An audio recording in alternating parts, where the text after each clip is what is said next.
wabarakatuh. Jumpa lagi dengan Bu Muji Widayati ya, di pembelajaran sejarah Indonesia gitu. Sebelum memasuki materi, jangan lupa ya, sekali lagi Bu Muji ingatkan untuk like dan subscribe channel Bu Muji ya, biar Bu Muji lebih semangat lagi dalam membuat konten-konten buat kalian gitu. Jangan lupa subscribe Baba MG channel gitu.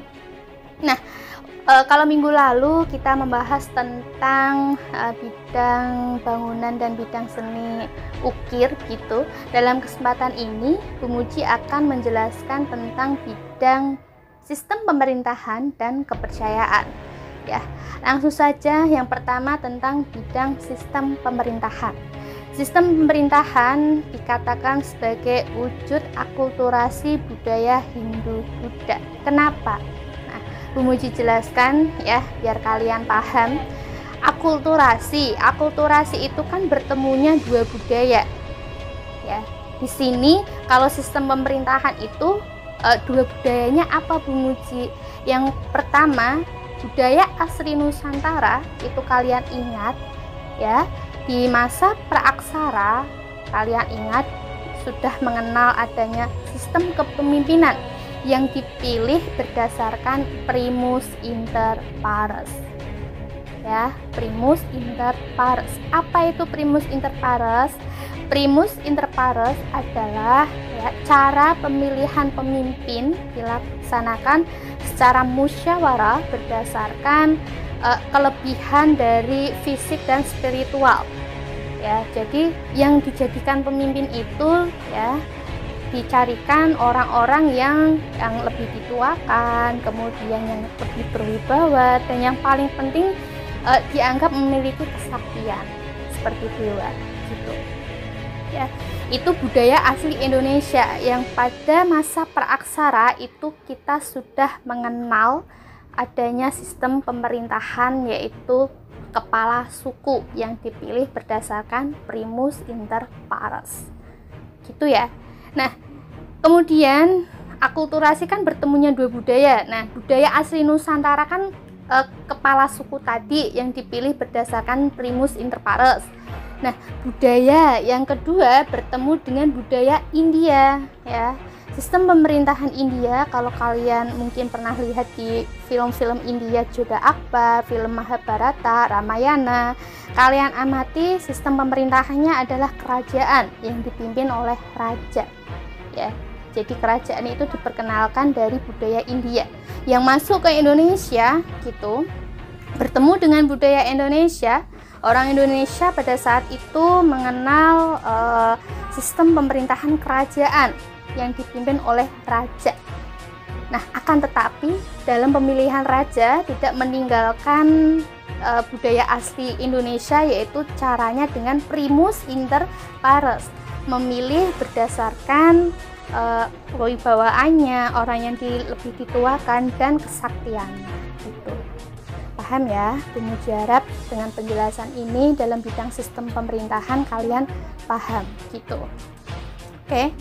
Nah, yang kedua kita akan membahas tentang bidang kepercayaan ya. Bidang kepercayaan itu dikatakan sebagai wujud akulturasi ya. Wujud akulturasi sistem kepercayaan itu bagaimana Bu Muji? Nah, kepercayaan asli orang Nusantara kalian ingat pada zaman praaksara ya.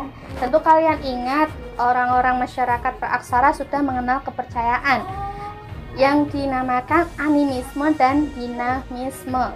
Bu Muji ingatkan lagi pengertian dari animisme, dinamisme. Animisme adalah kepercayaan kepada roh nenek moyang, sedangkan dinamisme adalah kepercayaan kepada benda-benda yang dianggap memiliki kekuatan gaib. Itu kepercayaan asli masyarakat Nusantara ya.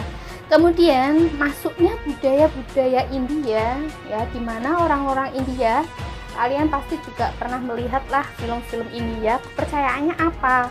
Kepercayaan mereka adalah Hindu dan Buddha. Nah, jadi Hindu dan Buddha masuk ke Indonesia itu diperkenalkan dari negara India. Nah, kemudian orang-orang Indonesia berganti kepercayaan menjadi Hindu dan Buddha. Akan tetapi ya, tidak meninggalkan kepercayaan animisme dan dinamisme, ya, animisme dan dinamisme. Buktinya apa? Buktinya dalam ini fungsi candi di Indonesia, ya. Fungsi candi di Indonesia, khususnya di candi Hindu ini, selain untuk beribadah kepada sang dewa, ya, tetapi masyarakat juga ini berdoa kepada roh nenek moyang, ya. Jadi abdi jenayah sang raja biasanya itu kan ditaruh di dalam stupa. Kemarin sudah Bu Muji kasih tugas ya tentang apa itu stupa. Nah, jadi mereka itu beribadah di candi, ya, beribadah kepada Tuhan sekaligus, ya, berdoa untuk roh nenek moyangnya.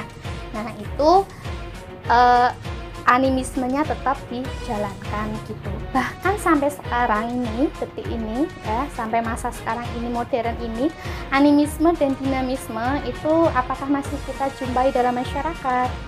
Nah, tentunya kalian pernahlah ya melihat orang-orang atau mendengar orang-orang yang menggunakan aki biar lebih kuat gitu kan, ya.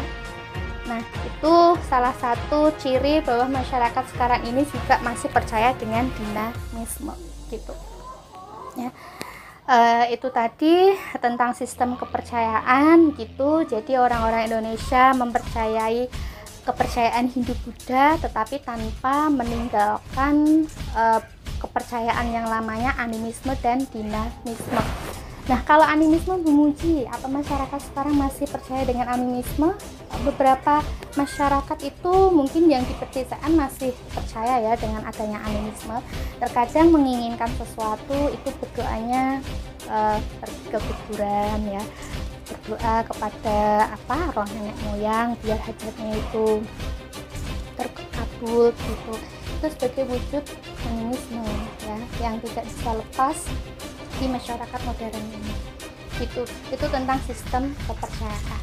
Nah, itu ya untuk kali ini. Semoga kalian paham penjelasan Bu Muji tentang animisme, ya, dinamisme, sistem kepercayaan yang bertemu dengan budaya agama Hindu Buddha, ya, kemudian dengan materi sistem pemerintahan. Itu saja dari Bu Muji. Untuk materi berikutnya, ya, ditunggu konten-konten berikutnya. Tetapi jangan lupa sekali lagi untuk kalian like dan subscribe ya channel Bu Muji biar Bu Muji juga lebih semangat dalam membuat konten gitu. Semangat terus belajar di rumah. Sampai jumpa. Assalamualaikum warahmatullahi wabarakatuh.